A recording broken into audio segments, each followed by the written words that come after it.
We're spending millions of dollars to recruit more corrections officers to New York's prisons, but it's not working.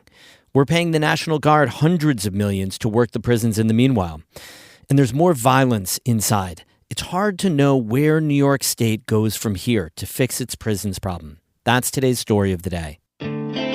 Support for Story of the Day comes from Long Run Wealth, an SEC-registered investment advisor in Lake Placid, providing comprehensive wealth management, retirement, and financial planning solutions. LongRunWealth.com. And the Devlin Inn and Suites, Lake Placid, welcoming families, athletes, and groups to the Olympic Village, offering Adirondack mountain views and dog-friendly accommodations. TheDevlinNY.com. Hey, I'm David Sommerstein. It's Wednesday, April 29th. First up, last month, Canton residents started getting letters in the mail notifying them of their new property value assessments. Some people said their home values more than doubled, causing concerns about unaffordable tax increases. Our news intern, Richard Haller, dug into why these revaluations are happening and has a story. Canton's last property tax assessment was almost 2 decades ago. That means over time, the values of people's properties have changed, mostly gone up. The town says properties were assessed at only 60% of their market value. Reassessments have also happened recently in Potsdam, Ogdensburg, and other towns in the North Country. According to the Department of Taxation and Finance, these revaluations are happening to equalize property values so that people are taxed fairly. But these changes have shocked some Canton residents. It's so far out of whack. I mean, we're talking about a double wide that tripled in 13 years. At a town board meeting in March, Philip Burnett said his assessment seemed way too high. The discrepancy is so large that I have no confidence in anybody inside of these four walls, because this is what you voted for. I mean, I'm my hair is blowing back that you guys got it so wrong. Town Supervisor Jim Smith says that even if your property value goes up a lot, that doesn't mean your taxes will. Say it went up 100%. That does not mean your taxes are going to double. No way does it mean your taxes are going to double. They would only double as if county, town, and school left their tax rates at the very same as what they are. But all those tax rates are going to come down. Smith says he's expecting there to be a reduction in tax rates by next year. That's because, due to this reassessment, Canton's tax base is expected to grow from $417 million to $730 million. David Reese, a law professor who works for Cornell University, says property assessments need to keep up with how neighborhoods change. And so if you don't reassess, you don't really capture the introduction of the park, you don't capture the introduction of the highway exit, and so you have relative unfairness where maybe both houses were valued at $200,000 15 years ago, but one is now worth $250,000 and the other is worth $400,000.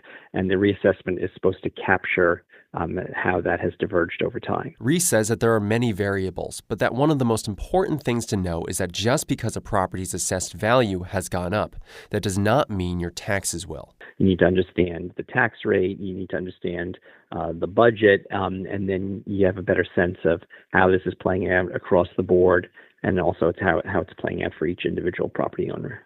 Canton residents have the opportunity to contest their new property values at grievance days, which start on May 26. Town Supervisor Jim Smith encourages people who have concerns with their assessment to get in touch with the assessor's office. Smith says that in the future, he's hoping to make these assessments happen more often so that people aren't surprised by what their property's assessed value is. For North Country Public Radio, I'm Richard Haller in Canton. Prison guards in New York say the state's correctional system is in crisis. Staffing levels are low, while the rates of violence and drug exposures are on the rise. Both guards and inmates are pleading with the state to fix what they say is a broken system. Our prisons reporter Emily Russell has this story. Last winter, Nate Locke got a call for backup on his prison radio. A fellow officer at Upstate Correctional Facility in Malone needed help with an inmate. The officer believed the man was concealing some kind of synthetic drug. 20 minutes later, Locke says everyone who came in contact with that inmate started showing similar symptoms. The nurses in the ER took blood pressure, and it was absolutely through the roof, and eyeballs get dilated, and then I remember getting in the ambulance, and I don't remember anything after that. Drug tests were inconclusive, but there were other similar incidents that month that ultimately sent dozens of staff members to the hospital. Locke says weeks later, he and hundreds of his coworkers at Upstate Correctional had had enough. Once officers heard that there was a strike going on, it was, within 48 hours, pretty much the whole facility was out. About 10,000 correction officers across New York walked off the job in late February.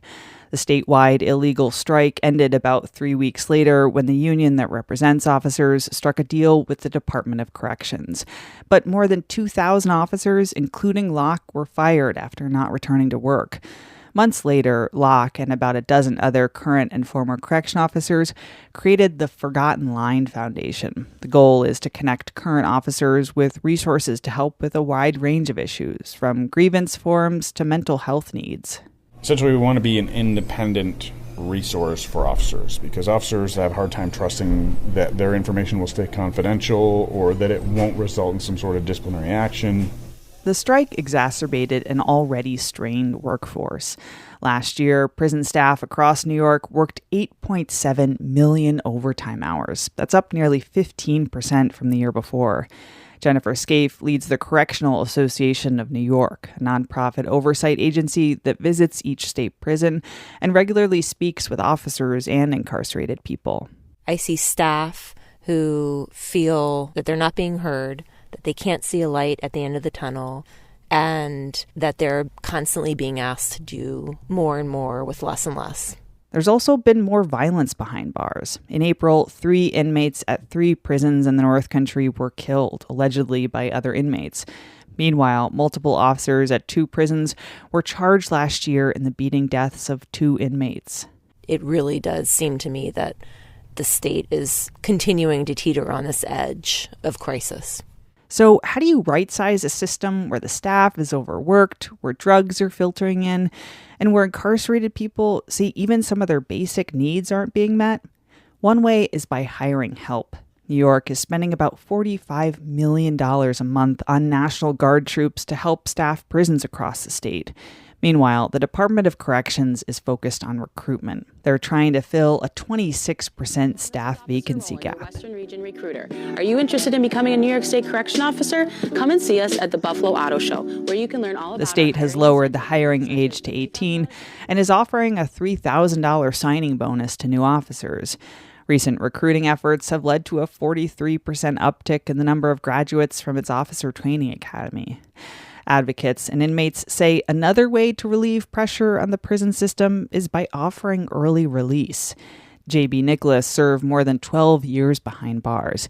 He's now a journalist running the freelance news out of Malone. You need to incentivize guys to self-reform better. And the way you incentivize guys to self-reform is by offering them opportunities for early release if they complete X, Y, and Z programs. Right, and you have to make those programs available and effective. Dangling that kind of carrot could instill more hope and inspire better behavior behind bars, says John J. Lennon. He's been incarcerated for 25 years and is a longtime journalist from prison. So New York, unfortunately, does not have any opportunities for people who are serving long sentences, like myself, who've gotten their acts together to be acknowledged. Lennon says there's another key change the state should make, actually giving guards more discretion in their use of solitary confinement. I do believe there should be temporary keep lock put back in, where ultimately that's a cooling off period. Keep lock is a kind of confinement where an inmate is kept in their cell for up to 23 hours a day. Lennon says giving guards that discretion would make prisons safer for everyone. Correction officers also want the solitary confinement rules loosened. That was one of the proposals laid out in a recent letter from their union to Governor Kathy Hochul. The letter also highlighted the drugs, violence, and recent deaths in New York's prisons, describing conditions as unstable and dangerous. Speaking with reporters recently, the governor said she's also not satisfied with prison conditions. Hochul said the state is focused on hiring new officers. She also highlighted that contraband in prisons is down 20% since last year. Emily Russell, North Country Public Radio, Malone. We have more news all the time on our website, ncpr.org. Music today by Mark Corey of Watertown and Jared Sommerfeld of Potsdam. I'm David Sommerstein, North Country Public Radio.